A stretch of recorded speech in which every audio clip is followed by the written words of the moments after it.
What's up, everybody?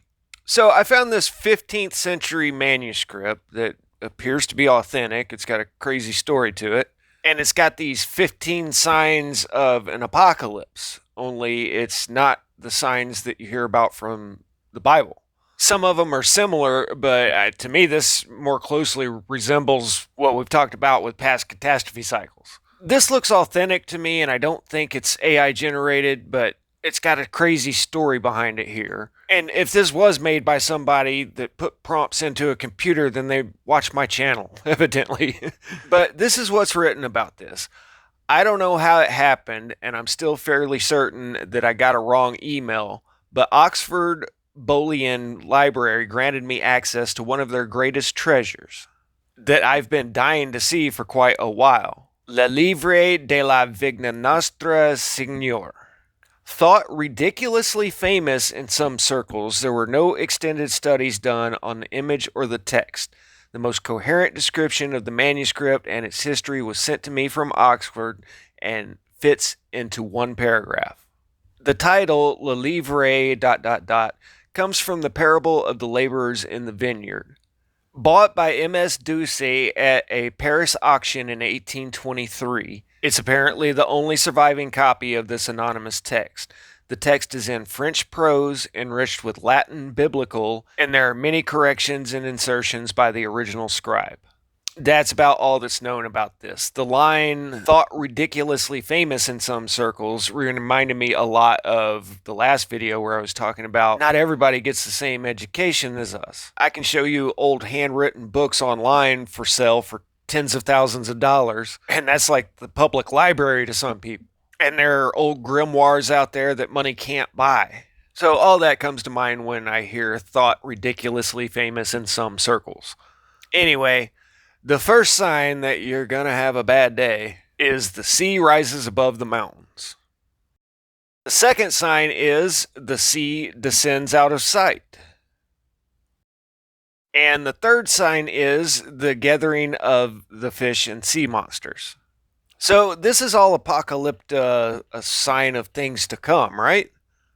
In Italy were the most terrible tempests, followed by such quakes as threatened to change the whole globe, turning seas to land and land to sea. In the island of Crete were 10 cities swallowed up. It exceeded all that had been recorded before it. It was ushered in at the break of day by flashes of lightning. The globe was shaken. The sea was driven back. The bottom of the deeps lay naked. Innumerable sorts of fishes laid on the mud.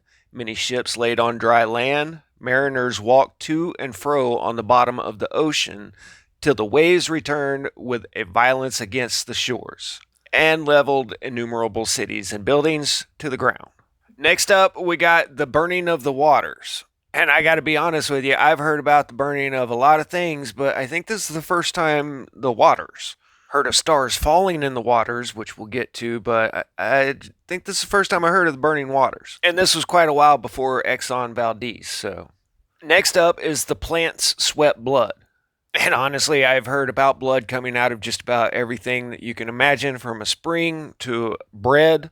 And I'm talking about this already having happened.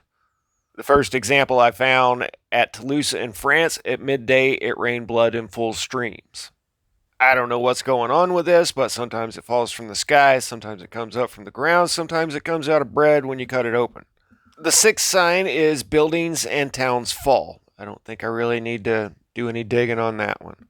But since I've got Constantinople right here, then there you go. This seems to happen every couple hundred years somewhere. The seventh sign is the stones fight with each other. The eighth sign is earthquakes, which seems a bit redundant. The ninth is the earth made flat, and this is another new one on me, at least put in that way. But you'll see here in a second. The 10th sign is people emerging from their hiding places speechless. Well, there's a few things missing here, but it's crazy how well this illustrates what is written down right here. First arose a hurricane of wind which tore up trees by the roots, birds fell to the earth, demolished many houses, stripped the roofs off others. Then came thunder and lightning, which made the night like noonday. Then many thunderbolts, which burnt down many stately edifices and slew much people. The sea raged and roared.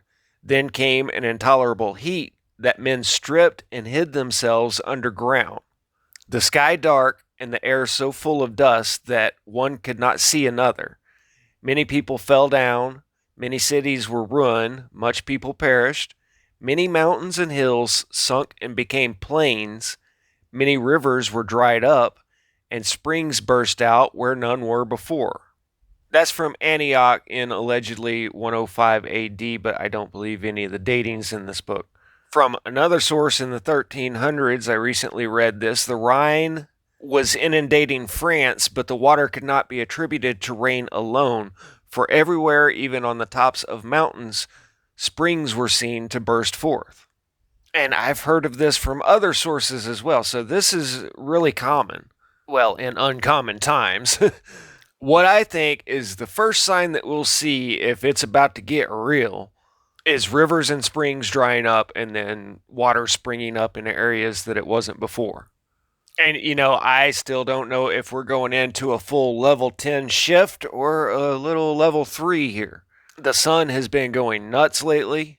There were like 9 days in a row with X-class flares, the biggest of which was an 8-point something, at least it wasn't Earth-directed. But even with the lower level X2s and 3s, we got auroras down at southern latitudes that I heard some people saying haven't been seen in 500 years, but I'm pretty sure the Carrington event was quite the light show 150 years ago. So we could be in for an 1812 era Dalton minimum year without summer type cycle, or a younger Dryas geomagnetic reversal type scenario.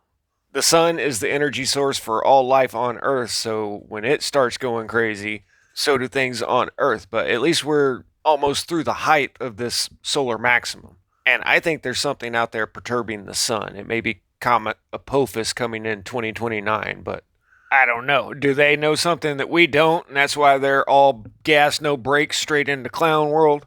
Or is it just because they're a-hole kamikazes?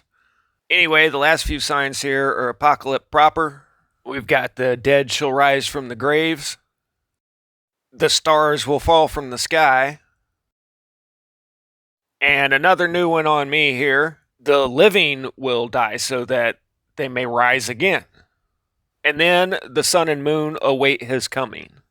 This reminds me of Genesis, and the earth was without form and void, and darkness was upon the face of the deep. And I just noticed something about this passage. And God said, let the earth bring forth grass, the herb yielding seed, and the fruit tree yielding fruit after his kind, whose seed is in itself upon the earth. And it was so.